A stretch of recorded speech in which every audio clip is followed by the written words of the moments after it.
और अब बात करते हैं उस खतरे की जिसके बारे में हम जानते हैं कि वो खतरा आएगा, लेकिन हम हर बार आने वाले उस खतरे को अनदेखा कर रहे हैं।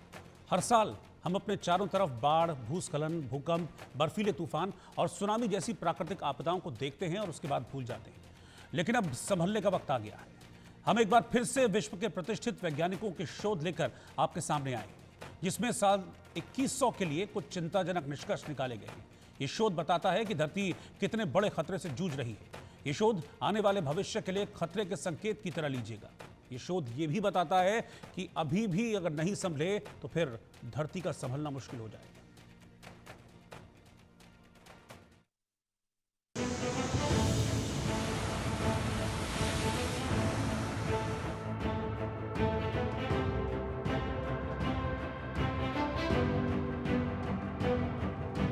बर्फीली आफत का डर, आएगा जल बवंडर, तबाही है तय, क्या अब आएगी जल प्रलय।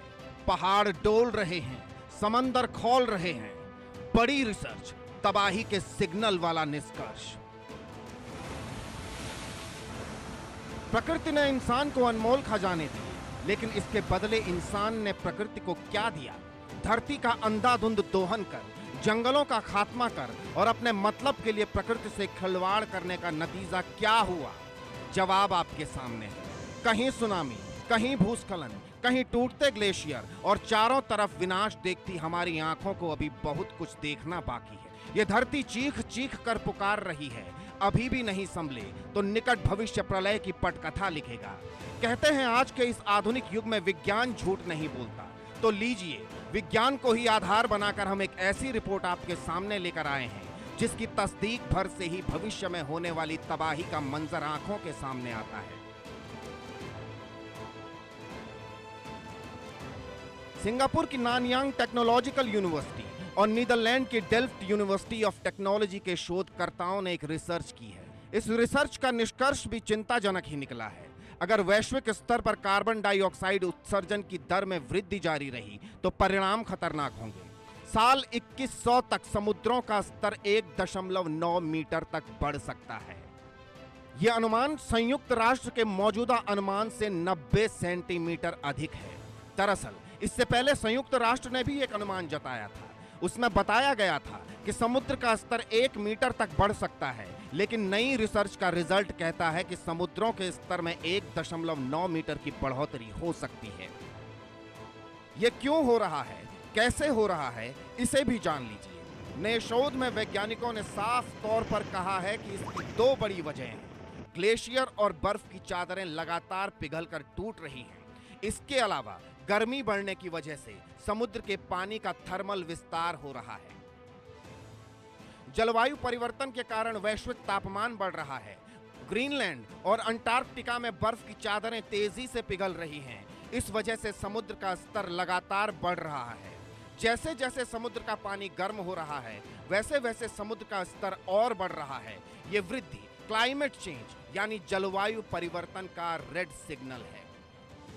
वैज्ञानिकों को इस धरती की फिक्र है, इसलिए वो बार बार धरती को बचाने की मुहिम को आगे बढ़ाते हुए शोध करते हैं। लेकिन क्या आम इंसान पर ऐसे शोधों से कोई फर्क पड़ता है? अगर आप अभी भी नहीं चेते तो अब संयुक्त राष्ट्र की रिपोर्ट पर नजर डालिए। संयुक्त राष्ट्र ने इन भौगोलिक घटनाओं को लेकर क्या कहा और किन देशों के लिए बड़े खतरे का अलर्ट जारी किया। संयुक्त राष्ट्र ने साल 2023 में एक रिपोर्ट जारी की। रिपोर्ट में बताया कि बढ़ते समुद्री स्तर की वजह से कौन-कौन से देश उच्च जोखिम में हैं। रिपोर्ट में भारत, चीन, बांग्लादेश और नीदरलैंड को उच्च जोखिम वाले देशों की लिस्ट में रखा गया है। इन सभी देशों में निचले तटीय क्षेत्रों में करीब 900 मिलियन की आबादी रहती है। इन 900 मिलियन लोगों को गंभीर खतरे की श्रेणी में रखा गया है। सिर्फ इंसान ही नहीं बल्कि बुनियादी ढांचे भी खतरे की जद में आएंगे। समुद्र का बढ़ता स्तर सड़कों, पुलों और इमारतों को खतरे में डाल सकता है। मीठे पानी के स्रोतों में खारे पानी का प्रवेश होगा। इससे पेयजल और कृषि उत्पादकता बुरी तरह प्रभावित होगी। धरती की चिंता करने वाले वैज्ञानिकों का आपसे यही कहना है कि अगर आपको इस प्रकृति की फिक्र है तो सहम जाइए, संभल जाइए। पृथ्वी की रक्षा करना हमारा परम कर्तव्य है। इस कर्तव्य से हमने मुंह मोड़ा तो धरती किंग कर्तव्य विमूढ़ होगी, और जब ऐसा होगा तो न जाने क्या होगा। अभी ही धरती इतना बोझ झेल रही है तो जगह जगह से तबाही और बर्बादी की दुखद तस्वीरें सामने आती हैं। ये धरती और बर्बाद हुई तो अंजाम और बुरा होगा, इतना बुरा जिसकी कल्पना भर से ही मन सिहर उठता है।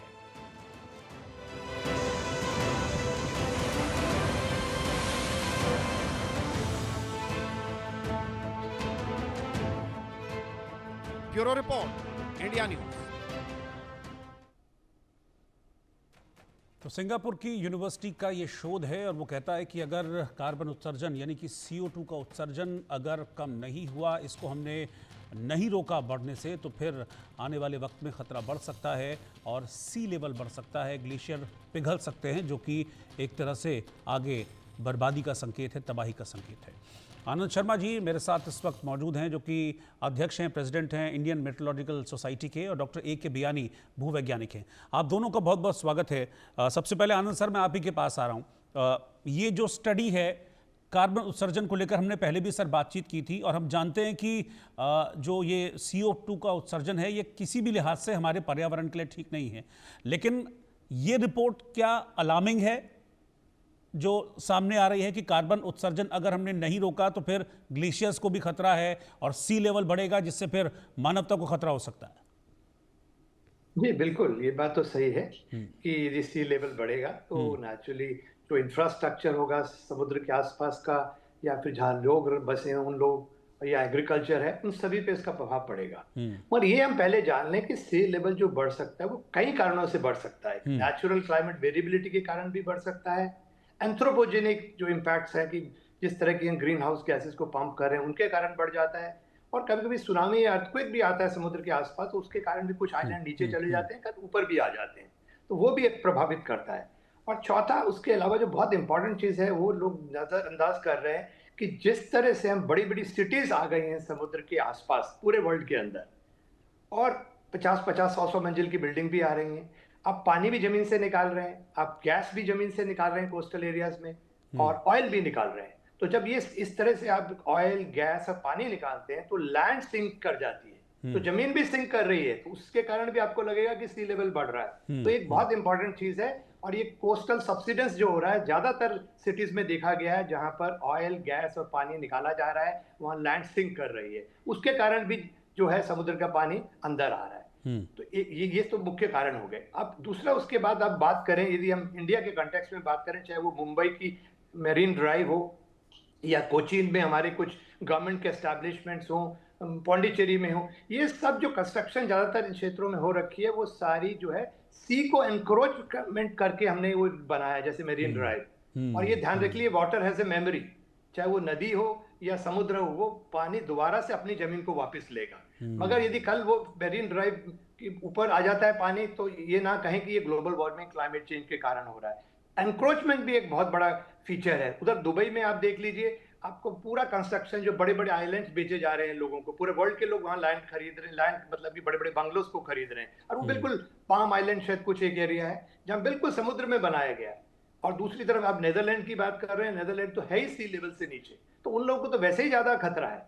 तो एक बात सही है, पहले से ही खतरे हैं, एनक्रोचमेंट्स हो रही हैं, और ऊपर से जो है ग्लोबल वार्मिंग जो हो रही है ग्रीन हाउस गैसेस के कारण, उसके कारण थर्मल एक्सपेंशन होगा पानी का, उससे भी लेवल बढ़ेगा, और जो ग्लेशियर उसका भी कंट्रीब्यूशन है। तो ये बिल्कुल सब मिला के खतरा तो है, मगर मेरा ये मानना है कि देखिए, पहले हम एनक्रोचमेंट को तो रोकें। समुद्र के आसपास यदि हम जो कोस्टल रेगुलेशन, जोन रेगुलेशन हमारे पास बना हुआ है, उसके अलावा 200 मीटर के अंदर कोई कंस्ट्रक्शन नहीं होना चाहिए, तो क्या उसको फॉलो किया जा रहा है? या 200 से 500 मीटर जो है समुद्र की तट से हाई टाइड जोन जहां रहता है, वहां पर भी जो पुराने फिशिंग जो विलेजेस वगैरह उनको अलाउ है, या छोटी मोटी कंस्ट्रक्शन अलाउड है। तो क्या इन रूल्स को फॉलो किया जा रहा है? यदि हम यदि सारे रूल्स को फॉलो करते हैं, सी में एनक्रोचमेंट नहीं करते हैं, उससे दूर रहते हैं, तो हम खतरे से बच सकते हैं। मगर ये ध्यान रख लिए, साइक्लोन आएंगे ही, और उसमें बड़ी बड़ी स्टॉर्म सर्जेस आएंगी समुद्र में, तो कोस्टल सिटीज तो वैसे भी प्रभावित होती हैं, चाहे 100-200 साल, 300-500 साल में पहले भी होती थी, अब भी होती है।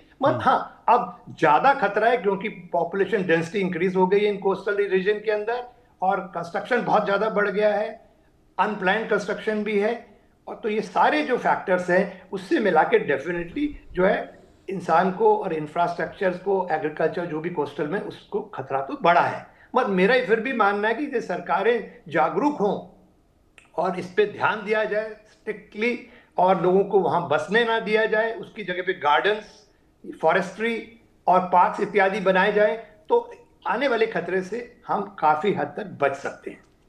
बिल्कुल, आने वाले खतरे से बच सकते हैं। लेकिन डॉक्टर ए के बियानी, सवाल तो यही है ना कि मतलब विकास के नाम पे हम देख रहे हैं कि चीज़ें हो रही हैं, चीज़ें बढ़ती जा रही हैं। अब ज़मीन कम पड़ जा रही है, तो अब समंदर में भी एंक्रोचमेंट हो रहा है, तो फिर ऐसे में तो आने वाला वक्त मुश्किल हो जाएगा।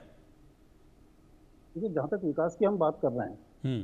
तो विकास एक आवश्यकता बन गई है। और हम लोगों ने जैसे ये डिसाइड करा था कि 2050 तक जीरो कार्बन इमिशन करेंगे, पर हमारी कंट्री की अगर हम बात करें तो हमने कहा 2050 तक ये संभव नहीं, 2070 पे जाकर हम कहीं जीरो कार्बन इमिशन करेंगे। और दूसरा ये कि जब कोल का प्रोडक्शन बढ़ेगा तो निश्चित रूप से कार्बन डाइऑक्साइड बढ़ेगी, और कोल का मैक्सिमम जो यूज हो रहा है वो पावर जनरेशन के लिए हो रहा है। वो हिंदुस्तान ही नहीं, दुनिया के सारी देशों में कोल को यूज करा जा रहा है पावर जनरेशन के लिए।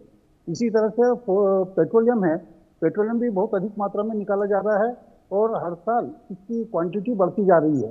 ये दो बड़े ऐसे कारण है, कोल और पेट्रोलियम, जो अभी तक जितना ग्रीन हाउस गैस इमिशन हुआ है सन 1880 से लेकर 2022 तक, उसमें करीब 70% ये दोनों ही मुख्य रूप से जिम्मेदार हैं ग्लोबल वार्मिंग के लिए। और ग्लोबल वार्मिंग नेचुरल भी होती है और आर्टिफिशियल भी होती है। आर्टिफिशियल इन सेंस की एंथ्रोपोजेनिक भी या मानव जनित भी हो सकती है। तो कितना इसमें ये रोल नेचुरल का रहेगा और कितना मानव जनित का रहेगा, ये भी हमें देखना आवश्यक है, क्योंकि बहुत सी ऐसी क्रियाएं जिस पर हमारा कोई जोर नहीं है, जैसे समुद्र के अंदर ज्वालामुखी फटे, और उस जैसे 2 साल पहले फटा था ऑस्ट्रेलिया में और उससे बहुत अधिक लावा समुद्र के अंदर निकला था, तो वो पानी का लेवल ऊपर बढ़ाने में मदद करता है। और इसी तरह से ग्लेशियर जो मेल्ट होते हैं, ये मनुष्य के कारण भी हो रहे हैं और प्राकृतिक साइकिल है उसके कारण भी हो रहे हैं। जब प्रकृति की साइकिल काम करती है तो उसका ड्यूरेशन काफी लंबा होता है। अब जैसे हम ये कहते हैं कि आजकल भूवैज्ञानिकों का मानना है कि करीब ये जो ग्लोबल वार्मिंग का पीरियड है अगले 50,000 साल तक चलता रहेगा, अगर हम अभी कार्बन डाइऑक्साइड को स्थिर कर लें। और 50,000 साल के बाद फिर से एक बार आइस एज आएगी, पर ऐसा नहीं कि आइस एज और ग्लोबल वार्मिंग अल्टरनेट